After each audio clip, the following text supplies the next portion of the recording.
Hey, what's up, guys? Good morning. Hope you guys are having an awesome morning so far.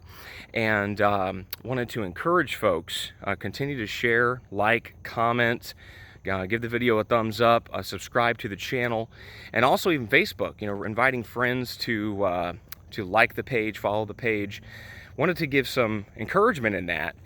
We've had just in the last 24 hours, we have a couple people not connected with Bread Breakers that have reached out because they saw things on social media, either through watching a YouTube video, one of them, and then contacted us, and then the other person saw something in their feed on Facebook. So again, this is a great way to reach out to people, and it's so kind of nonchalant. I mean, everybody's asking you to, follow their page, follow their business. Again, hey, follow, man, let's do it. And we're hitting some milestones. We're pushing 700 people on Facebook. We're up to almost 350, I think, on YouTube. So again, just keep that up. Thank you so much for what you're doing. And it does make a difference. And a lot of times folks sharing and commenting and stuff don't see that, but we do get messages, people reaching out, asking for prayer, some people coming to the church, again, connecting, receiving, growing in God because somebody reached out to them on social media. So definitely want to encourage people to do that. Today I wanted to talk a little bit about Isaiah chapter 30. In Isaiah chapter 30, we find in our Bible reading, which I'm a couple days behind, maybe 2 days behind, so don't judge me with those judgy eyes. I see you judging me right now. I'm going to be caught up pretty soon. But Isaiah chapter 30, when I was reading it this morning, it just really hit home, and I was like, I gotta talk about this today. It talks about the rebellious nature of Israel. It talks about Israel rebelling against God. And again, it's interesting. It's not that they were necessarily shaking their fist like we are not for you, God. In fact, we see that as he kind of goes on. They still wanted a measure, a kind of religion. They still wanted, prophets to be speaking and things like that.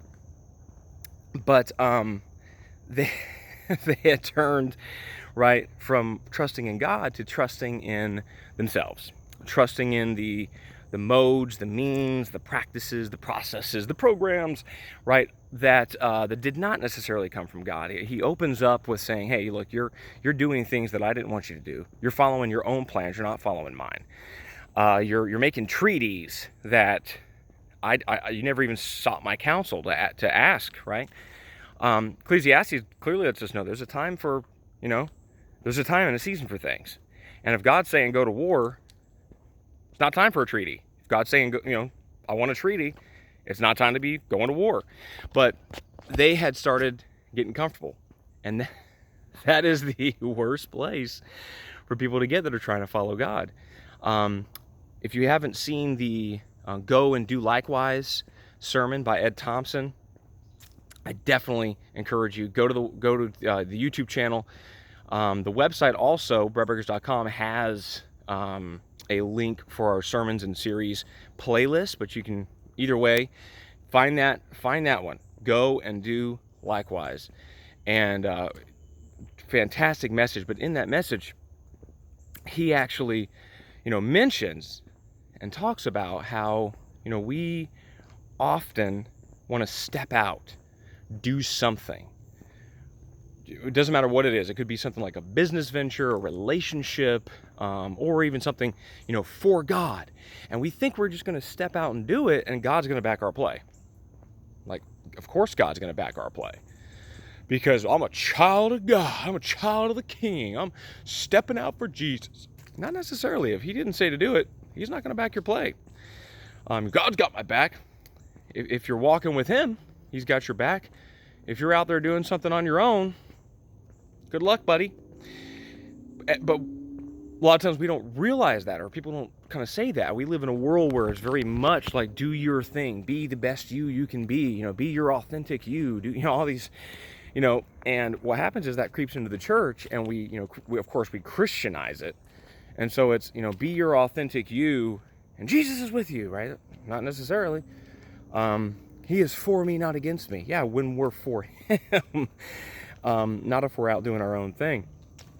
And so he goes on in Isaiah chapter 30 after he says, hey, you're doing your own thing. And then he says, you're trusting in Egypt.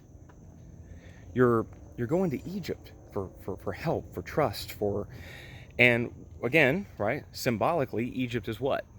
Right? Egypt is the symbol of the things you came out of, right? It's what you came from. Now, maybe for some of us, in some ways, that is coming out of the world and this would be going back to the way the world does things, the way the world thinks. It pains me to see, again, as a pastor, a leader in the church, it pains me to see, families that basically don't have any kind of barrier up against the things of the world. It's one thing to be for Jesus. We do some prayer, we do some, maybe we do some reading of the word and stuff. But we also need to build barriers to protect us and not be just like the world. Because you can be in prayer and totally be a carnal Christian. Go read the book of 1 Corinthians. You will find that is absolutely what Paul is dealing with. He calls them babies. He calls them little babies. Why? They were operating in the gifts of the Spirit. They were having issues with apparently, right? Just people getting together and just hold church services, in tongues and different things, and whoo, glory! No, he said, you guys are a bunch of babies, and then he has to correct them. Why? Because they're carnal, right? Fleshly, worldly, going back to Isaiah chapter 30, and then religiously, same thing, right? Jesus told the Pharisees and Sadducees, well, you guys, you pray, you fast a couple of times a week. He didn't deny that. He didn't say, oh, you're lying. No, they did. All right, they went to quote unquote church. So all the things that we think, oh, well, I pray daily. I just have biscuits and gravy with Jesus in the evening, and in the morning I have tea or coffee with him. But then you don't have any separation from the world. Whatever Jesus it is that you're connecting with is either A, not able to get through to you, or B, the wrong Jesus. Because Jesus says, come out from among them and be separate. So if God examines our lives, or if somebody else looks at our life, they should be able to see some kind of separation. What are the things you don't do that the world does? And I don't just mean sinful things, because there's lots of things that the world engages in that are not good for Christians, but in and of themselves may not be sin, just weights, or just things that make us carnal, like Isaiah chapter 30 is dealing with. And so it goes on to say, they say to the teachers, the priests, the prophets, don't come speaking, the actual words of God. We don't want to hear that. We don't want to. We're kind of done with that. That's old school. That's old tradition. That's just unloving religion. We want you to say what we want you to hear, right? It kind of reminds me of Paul in Galatians. You began in the Spirit. Are you now made perfect by the worldly means and methods and the things of carnality? Are you made perfect by the flesh? But again, that's kind of what we do sometimes. We have a powerful experience with God, and then we kind of want to settle into our routine, our tradition. We have all these things that we'd like to be doing, and then the Word says, oh, don't do that. A common one, right? This is one thing that I say often. I think it's absolutely true. I'd love for somebody, if you disagree, to, hey, podcast@breadbreakers.com. You can reach out that way, comment, ask a question, or we can, hey, let's engage. Show me where I'm wrong. But I think when someone really makes the turn to be a disciple of Jesus Christ, they're going to be serving. They're going to be serving in two ways: time and money. Jesus said, when you give. And it's very obvious in the Great Commission, he said, go, right, and make disciples. So when people are serious about God, they're serious about the kingdom of God, serious about discipleship, that's what they're going to be doing. They're going to be giving of their time and their money.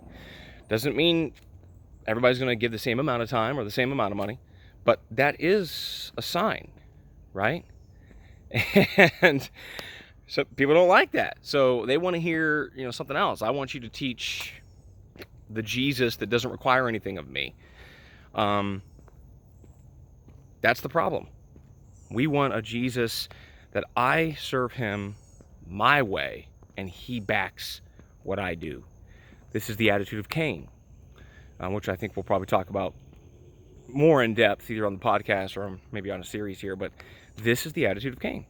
You accept what I brought. Nope, Isaiah chapter 30 makes it clear that's not how God rolls. And then he goes on, maybe like midway through the chapter, he says, this attitude, this whole thing, everything, this is like a crack, a big crack in a wall, right? It's going to bring that thing down. You've got this powerful, mighty wall, massive, bricks and stone, and nothing can penetrate this bad boy. But then there's a crack in it. And where did that crack come from? It came from nothing more. The enemy didn't come with a battering ram. There wasn't a great charge of battle. They came in with explosives. No. Wasn't any of that. A boulder launched by a catapult. Wasn't any of that. It was we internally started turning to methods and means that are not God. They're coming from us. They're coming from the world. They're coming from our religious background instead of from God. Said it before, it's totally scriptural. Jesus said, the gates of hell, the strategies, the things that hell tries to throw at us, they will not defeat, overcome the church. So therefore, the only thing that can defeat the church is the church itself. The church can only be stopped from within. And so my charge today is to encourage folks, do not let even a spot of carnality be in our spirit. The Bible says that pure and undefiled religion is taking care of the widows and orphans, and that's where a lot of people stop, right? Because they like to hear what they want to hear, right? And so it's like, yeah, doing good for people, man. That's it. That's all you got to do, which would be works-based salvation, I'm pretty sure. But then he says, and to keep yourself unspotted from the world. So again, let's not be that rebellious people of Isaiah 30. Let's not turn to our own means and methods. Let's not trust in those things. Let's not make decisions and do things before seeking the counsel in the face of God. Let's not have a crack in the wall that God has built. Love you guys. God bless you. Hope this has helped you. Like, share, comment, all that fun stuff. And we'll catch you on the next video.